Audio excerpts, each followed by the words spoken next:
Então, nós vamos agora para a parte 2 da lição 10.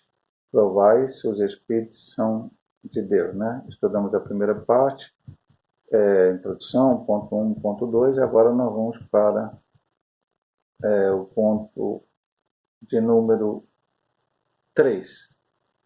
Devemos julgar as profecias.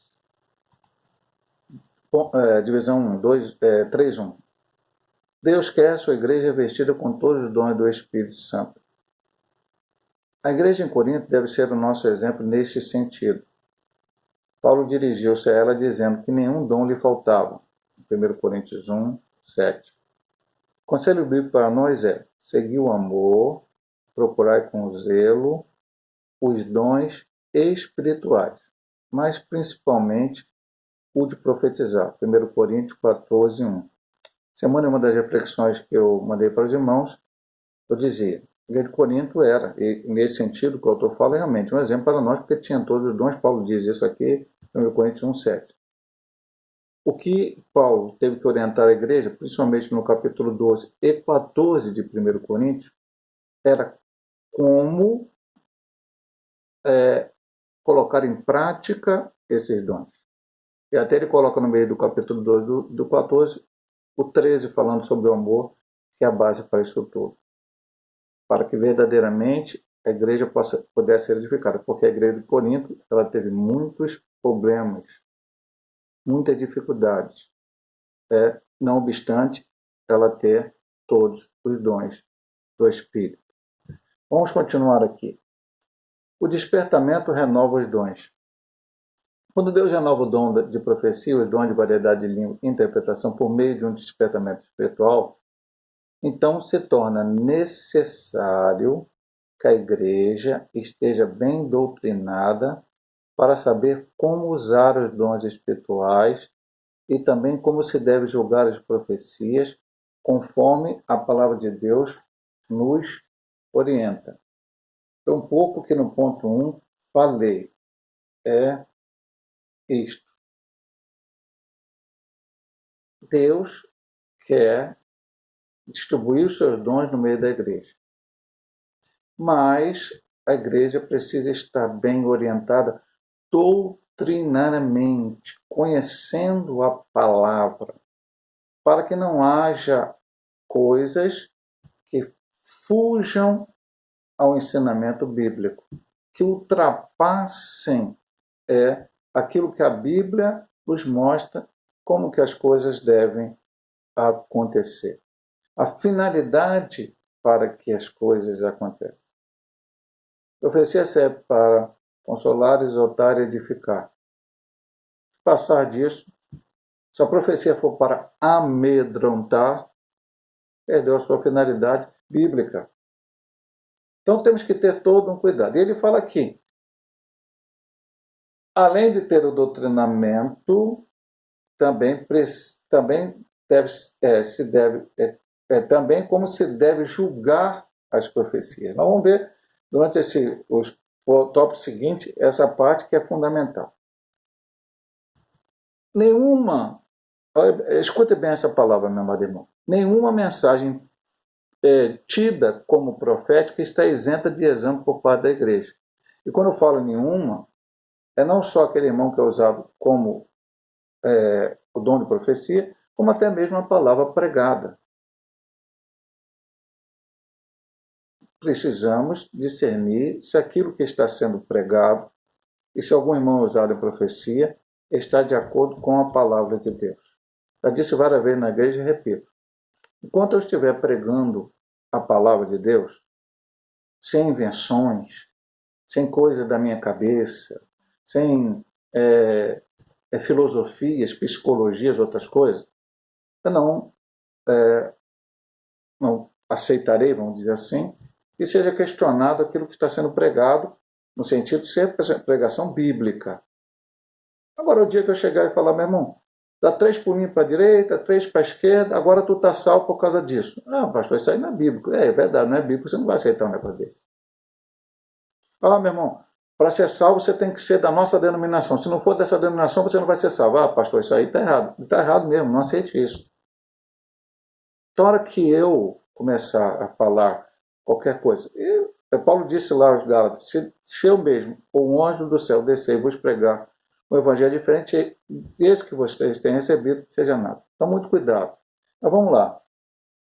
Vou te repetir de novo, vou adiante. Nenhuma mensagem tida como profética está isenta de exame para a igreja. Conforme o ensino do apóstolo Paulo, na referência supracitada, temos o direito e o dever de julgar as profecias, para ver se elas estão de acordo com as Escrituras.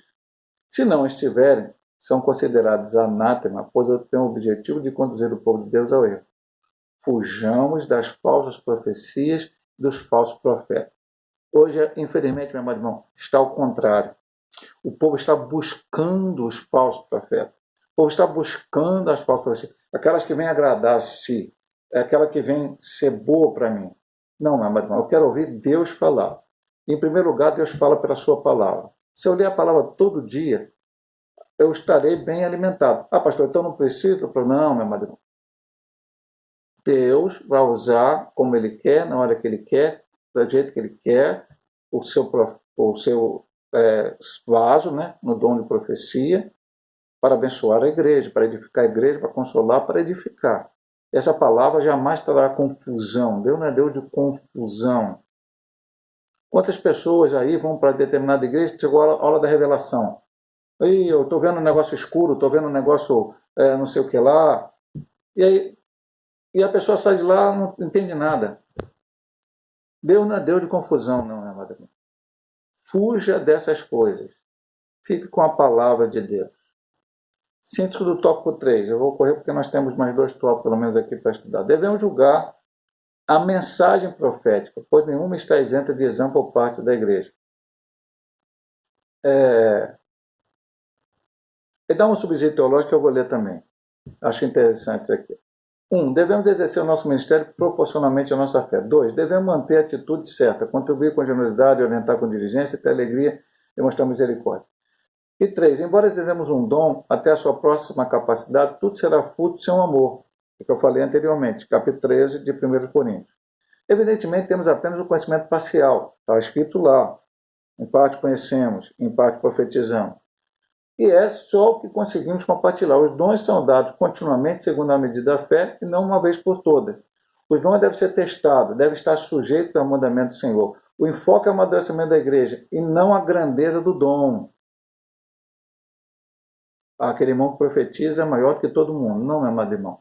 A igreja precisa de palavra de conhecimento, palavra de sabedoria, profecia, linguística, interpretação de língua, discernimento de espírito, dom da fé, dom de curar. Precisa de tudo. Cuidado com essas coisas. Essa verdade deve nos levar à humildade e a estima por Deus e pelo próximo, a zelosa disposição de obedecer. Mas vamos lá.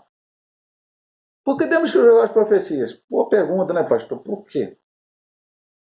Por que isso? Nós somos pentecostais. Então nós somos aqueles que creem no dons espirituais. Por que jogar a profecia? Vamos lá, vamos perguntar aqui vamos ver o que o autor da lição fala. Porque a palavra de Deus nos manda julgar. Ah, a palavra de Deus nos manda? Ah, sim. Eu falei ainda há pouco, meu amado irmão. A igreja, ela não é guiada pela profecia. Ela é guiada pela palavra de Deus, que é a maior revelação do Senhor. Não desprezeis a profecia, está lá escrito mas tem que examiná-la. De qualquer maneira. Daqui, 1 Coríntios 14, 29, Paulo ensinando aos coríntios como usar corretamente os dons espirituais. E falem 2 ou 3 profetas e os outros julguem, além do texto de Tessalonicenses, citado também anteriormente por ele. 2. Porque os profetizam são sujeitos a falhas. Mesmo que a mensagem venha de Deus, pode acontecer que o instrumento esteja sem o fruto do Espírito na sua vida e a transmissão da mensagem seja prejudicada por esta causa. Ah, pastor, eu até fechei aqui, né? Não devia ter fechado, não, desculpa. Vou deixar até aberta a Bíblia aqui, que agora praticamente a gente deve falar muito dos versículos aqui. Vamos lá, 13, que é o capítulo do amor que eu falei. Ainda que eu falasse a língua dos homens e dos anjos, não tivesse amor, seria como o metal que sou ou como sendo que tinha. Ainda que eu tivesse o dom de profecia, conhecesse todo o mistério, toda a ciência, e ainda que tivesse toda a fé de maneira tal que transportasse o monte, não tivesse amor, nada seria. E ainda que distribuísse toda a minha fortuna para o sustento dos pobres, e ainda que entregasse o meu corpo para ser queimado, não tivesse amor, nada disso me aproveitaria. Pastor, mas tu é dom de profecia, não amar, então não vai aproveitar nada. É o que é a palavra de Deus, irmão. Não sou eu que estou dizendo. Não é o pastor Hélio que está inventando, não é a Igreja Metodista Pentecostal, não é aqui o autor da lição que é da Assembleia de Deus, não. É a palavra de Deus. Porque os profetismos são sujeitos às falhas. Mesmo que a mensagem venha de Deus, pode acontecer que o instrumento esteja sem o fruto do Espírito na sua vida. E o principal fruto começa lá, é o amor. O amor. Até mesmo na hora de profetizar. Um professor do seminário, um diretor do seminário, falou para a gente uma vez: Deus me entregou a profecia tem 25 anos e até hoje não me autorizou a entregar. Eu até hoje não entreguei essa profecia. Aí muita gente não acredita nisso. Ah, não. Deus entregou a profecia, tem que entregar. Deus entregou para você hoje, você já tinha que ter entregue a profecia ontem. Não, meu amado irmão. Há coisas que Deus revela, Deus mostra. Paulo, por exemplo, ouviu palavra lá no céu, no terceiro céu, e Nefap falou, não pode falar o homem. Não falou. Não contou. Deus tem a hora certa de te usar. E tem que ser conforme a vontade dele. E dentro do fruto do Espírito. Vamos lá. Porque pode haver conhecimento prévio dos fatos. Quando o que profetiza conhece os problemas da pessoa para quem está profetizando, pode haver o perigo que a sua opinião pessoal venha influenciar o conteúdo da mensagem. A Bíblia diz que tem a palha com trigo, Jeremias 23, 28. A mensagem pode ser um produto da opinião daquele que profetiza. Temos na Bíblia um exemplo, quando o profeta Natan entregou por conta própria uma mensagem profética ao rei Davi, segundo Samuel 7,2. Porém, Deus mandou que ele corrigisse a palavra dada. Pastor, que palavra, que história foi essa? Nós já pregamos aqui uma reflexão, vou repetir para você. Davi falou, quero construir um templo. Natan chegou para ele, tu o rei, tu é homem de Deus, vai lá e constrói. Impregnado pelo seu pensamento pessoal. Não foi perguntar a Deus. Ele tinha que falar assim, Davi, só um minutinho, deixa eu consultar a Deus. Aí Deus ia falar para ele o que falou depois. Aí Natan chegou em casa, enfim, saiu dali. Ele falou, não, vai lá e diz para o Davi que ele não vai construir, ele derramou muito sangue. Mas o seu filho, a sua descendente, vai construir. E aí o Natan foi lá, falou para o Davi, Davi aceitou, inclusive orou, agradeceu a Deus por isso, e tudo foi concretizado e tudo foi feito para a glória do Senhor. Então nem sempre aquilo que é falado, às vezes a pessoa tem um conhecimento prévio de alguma situação. E pode contaminar. Pode, pastor, pode. Eu falei aqui. Existe o diabo usando a pessoa, né, o falso profeta. Existe a palavra do próprio homem. É o homem mesmo falando, carnal, de si. E a gente tem que cuidar. Então, quando Deus usa, então tem que ter o discernimento para saber qual dessas três é. Se for Deus usando, eu dou glória a Deus. Se for o homem, infelizmente eu não posso aceitar. Aquilo for o diabo, tem que ser repreendido em nome de Jesus. Existe a possibilidade que o profeta, ao anunciar a mensagem, o ponto profético, esteja sendo influenciado por um espírito maligno, disseminador de mentiras. Lemos isto em 1 Reis 22, 7, 11, 19, que é o texto que está citado lá de Josafá, que aqueles profetas estavam dizendo para Acabe e o Josafá lá que iam vencer a guerra, eles estavam sendo levados por um espírito de mentira para enganar Acabe. E enganado verdadeiramente, porque Acabe acabou indo, acreditando nele, não acreditando em Micaías, e acabou morrendo naquela guerra. Então, cuidado, porque uma falsa profecia, como se fosse de Deus, vinda do diabo, pode levar você à morte. A morte física, pastor. Sim, até isso, mas o problema não é a morte física, é a morte espiritual. Cuidado, meu amado irmão, muito cuidado. Hoje, no meio do evangelho, começou. Parece que é horóscopo, né? Eu vou lá naquela consagração para saber se eu posso conseguir esse emprego ou não, se eu posso casar com a Joaninha, posso casar com o Mariozinho. Tudo é direção de Deus. O homem acabou de escolher. Não escolhe mais. não toma mais decisão. Deus deu livre-arbítrio para você escolher. Você tem que orar a Deus. Você tem que falar com Deus. Você tem que ter o discernimento para entender qual é a vontade de Deus para a sua vida. O problema é que nós não temos. E aí não entendemos a vontade de Deus. Sim, do tópico 4 devemos julgar as profecias porque a palavra de Deus mostra que os que profetizam são sujeitos à falha. Podem ter conhecimento prévio dos fatos ou estarem sob a influência maligna. Agora, ele diz que devemos julgar, mas ele vai dizer como. Como devemos julgar as profecias? Muito importante. 5.1. Examinando as Escrituras. Uma profecia jamais pode estar em conflito com a palavra de Deus. Jamais. Mas em tempo algum. Pastor, esse profeta, aquele homem muito usado por Deus, ele falou isso, mas a Bíblia desconta, mas aquele homem não, é impossível que ele tenha sido usado por outra maneira, não, eu vou acreditar. Não. Esquece isso. Profetizou, está contra a palavra, esquece porque não é de Deus. Jamais, em tempo algum, momento nenhum. A palavra de Deus é o prumo, Amós 7, 7 e 8. Se você não usar o prumo, a tua construção vai ficar todo, teu edifício vai ser construído, todo vai desabar. Então, muito cuidado com isto. A palavra de Deus é perfeita, Salmo 19, 7. Uma mensagem que estiver em desacordo com a palavra de Deus, seja ela transmitida por quem for, até por um anjo do céu, será aprovada e deve ser rejeitada, pois é anátema. Já citamos anteriormente, está aqui Gálatas 1:8. Paulo disse à igreja em Galácia que descer um anjo do céu ou mesmo pregar um evangelho diferente do que esse que eu tenho ouvido, ou seja, a palavra de Deus, seja maldição, anátema. Segundo ponto, através do dom de discernimento de espírito. A Bíblia diz, o que é espiritual discerne bem tudo. Devemos buscar incansavelmente receber de Deus este dom. 1 Coríntios 2,15, João 7,17, Filipenses 1,10, Lucas 12,57. Quando uma profecia é inspirada por Deus, aquele que tem discernimento logo a reconhece. 1 João, capítulo 1, versículo 5. Todo aquele que anda na luz, como ele na luz está, conhece e pratica a sua palavra e tem comunhão uns com os outros. 1 João 1,7. Desse modo, o espírito de mentira não o engana com as suas falsas profecias. O crente, que é uma ovelha do Senhor, conhece sempre a voz do Senhor. João 10,4. A noiva conhece a voz do seu amado, Cantares 2,8, 5,2. Esse texto de João é muito importante. Jesus disse, as minhas ovelhas conhecem a minha voz. Porque nesse mesmo texto, a Bíblia diz lá, o ladrão vem para roubar, matar e destruir. Eu estava lendo até um subsídio do professor Caramuru, antes de ministrar a lição, ele falava sobre isso, né? Nós falamos, o diabo vem matar, roubar, destruir. Alguns hoje, temos visto muitos estudos aí, não.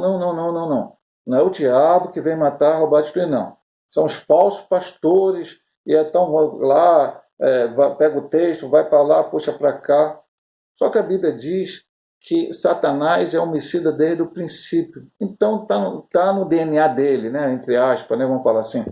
Então ele veio para matar mesmo, meu amado irmão.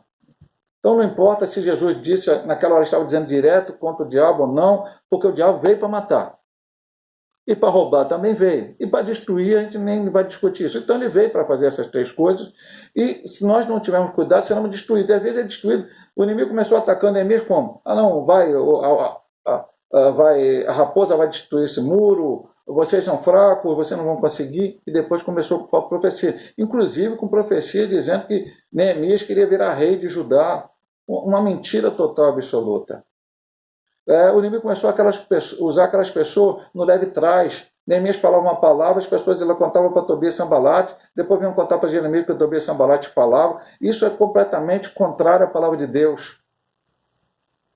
E temos que ter o cuidado, discernimento para entender o que é de Deus ou não. Então, João 10,4. A ovelha conhece a voz do pastor. Cuidado para não ser enganado uma voz contrária. Profecia conhece pelo seu sabor. Jó 6, 6-7, 12-11. Também o sotaque de quem fala faz com que o filho da terra conheça quando um estrangeiro fala. Compare cibolete, chibolete. Finalmente, os que são perfeitos têm razão de costumes sentidos exercitados para discernir tanto o bem como o mal. Hebreus 5,14. É lógico que essa questão do cibolete, talvez você ler aqui não tenha entendido. O que aconteceu? Jefté, depois de algumas coisas, não dá tempo para a gente contar a história toda, mas Jefté foi um dos juízes. Ele era da tribo lado de Gileade, e foi escolhido, e, se não me engano, era da tribo de Manassés, e lutou ali contra os amonitas e venceu. Aí os israelitas ficaram zangados com ele, que ele foi lá e batalhou e livrou Israel. Aí foram discutir com ele e acabou tendo uma guerra ali interna. Só que ele tomou os baldes do Jordão e quando o israelita, alguém queria passar, ele falou, tu é israelita? O cara falou, não. Então fala cibolete, mas eles tinham sotaque, não conseguiam falar, falavam chibolete e aí eles matavam aquela pessoa. Meu amado irmão, o que isso tem a ver com profecia, falsa profecia, discernimento de espírito? Ele está usando assim, parafraseando, ele está usando uma metáfora. A ovelha conhece a voz do Senhor. Meu amado irmão, eu vou dizer uma coisa para você bem forte, antes de continuar aqui a lição, para terminar, que já estamos quase no final. Tem profecias que você ouve aí, e só de ouvir você já precisa nem consultar a Bíblia, já vê que não é de Deus.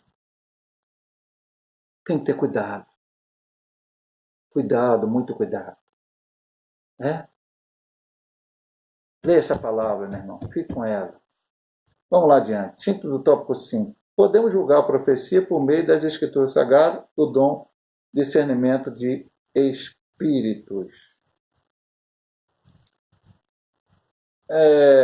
Tem um subsídio de dado pedagógico, que eu vou ler alguma coisa por irmão, assim antes de terminar. Como era possível distinguir o verdadeiro e falso profeta do Antigo Testamento? Capítulo 8 de Deuteronômio foi um recurso revelado por Deus ao povo por intermédio de Moisés a fim de estabelecer algumas diretrizes. Vamos lá. O verdadeiro profeta falava o nome do Senhor dos Exércitos. Aí ele faz um costume aqui. É normal os profetas falarem, embora um ou outro, como Daniel não falou, mas eles falavam em nome do Senhor dos Exércitos. Aí, se alguém falar hoje em nome do Senhor dos Exércitos, quer dizer, não, você continua tendo que ter o discernimento. Segundo, as palavras anunciadas pelo profeta deveriam estar em conformidade com a palavra de Deus. Isso continua até hoje, não tem como mudar. Terceiro, profecias deveriam ter necessariamente um cabal cumprimento. Porque hoje, meu amado irmão, infelizmente, há muitas seitas aí que os seus profetas fundadores disseram que Jesus ia voltar em tal dia, não voltou e ficou por isso mesmo. Tem uma seita aí que o pessoal aceita hoje como evangélico e marcaram a volta de Jesus para 1843, Jesus não voltou, marcaram para 1844, Jesus não voltou, e aí criaram uma teoria do santuário para dizer que Jesus voltou, está no céu, está limpando o santuário. Tem nada a ver com a palavra de Deus, meu amado irmão. Baseado erradamente em Daniel 9:27. E o povo acredita até hoje que isso é verdade. Outra seita aí, que não pode doar sangue, mas não vou falar o nome, que já marcaram volta de Jesus mais 500 vezes. E Jesus não voltou. E não, cuidado, meu amado irmão. As profecias têm que se cumprir cabalmente. Não se cumpriu, heresia. Não é palavra de Deus. Cuidado com isto.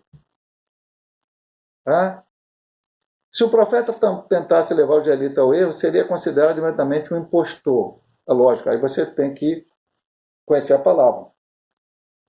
A Bíblia chega dizendo no momento lá, acho que é Deuteronômio, se alguém profeta chegar lá e falar, vai servir outros deuses, mata esse homem na hora. Porque não pode. Embora vivemos noutra dispensação, as mesmas regras continuam válidas para ferir a autenticidade dos mensageiros do Senhor. Final, como afirma o apóstolo Paulo, tudo quanto foi escrito para a nossa instrução foi escrito. Se nos dedicarmos mais ao estudo dessa Sagrada Escritura, não seremos tão facilmente enganados. Agora, escuta bem isso. Infelizmente, muitas igrejas hoje são ludibriadas porque não tem mais a Sagrada Escritura como a sua única regra de fé e conduta. Isso já foi escrito numa lição de Escola Dominical lá em 93 do próprio Eurico Beck, que escreveu essa lição. A nossa regra de fé e conduta prática é a Bíblia Sagrada. Somente ela, inteiramente ela. Aí vamos perguntar de novo, pastor, então a gente não vai acreditar em profecia? Não, meu amado irmão. Profecia vai ter que estar de acordo com a Bíblia. Ponto e acabou. Não tem outro jeito. Vamos à conclusão da lição. E aqui ele tem 3 divisões. Quando as profecias são provadas, o conceito e a consideração dos dons espirituais são conservados. Deste modo, a sã doutrina é preservada de qualquer influência e erros humanos. E o Espírito Santo tem liberdade de usar os seus servos conforme a sua soberana vontade. Porque, meu amado irmão, começa com a falsa profecia, aceitando a falsa profecia, daqui a pouco vai deturpar a Bíblia. Vai começar a dizer, isso aqui está escrito, mas não é bem isso é para aquele dia, para agora não é, aquilo vai dar, aquele negócio que é lá, e começa a não acreditar mais na palavra de Deus. Daqui a pouco não vai acreditar nem na volta de Jesus e outras coisas mais. Então, muito cuidado com isso. Ponto 2, ou 5.2, 6.2, desculpa. Quando provamos as profecias, estamos em condições de corrigir e doutrinar a pessoa que usou erradamente o dom da profecia. Assim, da outra vez, ele dará lugar ao Espírito Santo, irá usar o dom profético de modo correto. Então, vamos julgar a profecia. O servo de Deus foi usado, e a profecia é correta, se cumpriu, está de acordo com a palavra. Louvado seja o Senhor. Vamos dar glória a Deus. Não glória ao irmão, tapinha nas costas, vamos para aquela consagração que Deus revela tudo por causa daquele irmão. Não. Daqui a pouco o irmão começa a achar que ele é Deus. Não. Deus usa. Nós somos vasos. Vaso na mão de Deus. Somos usados por Ele. Então a glória é toda a Ele. E se aquele irmão profetizou uma coisa, humanamente falando, então com amor, com carinho, a liderança vai chegar, vai chamá-lo e vai orientá-lo para que ele possa orar.